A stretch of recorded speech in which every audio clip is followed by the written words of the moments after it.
Let's create a custom circular label for a strawberry jam jar.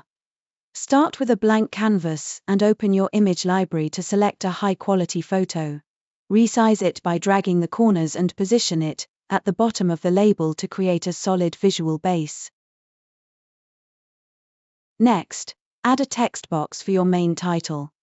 To make the label pop, switch to the Format tab to give the text box a vibrant background and change the text color to white for high contrast.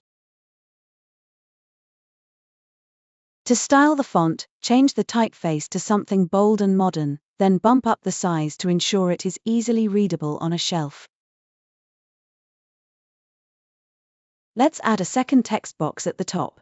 For a classic, homemade feel, choose a script-style font and adjust the size, then center it above your main title.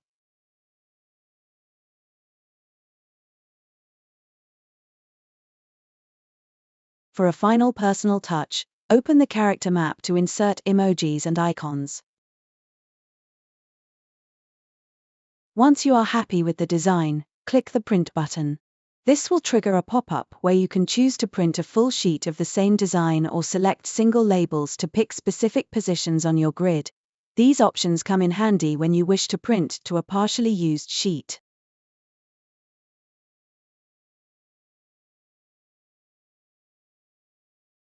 Review your printer settings, and you are ready to print your professional, charming labels.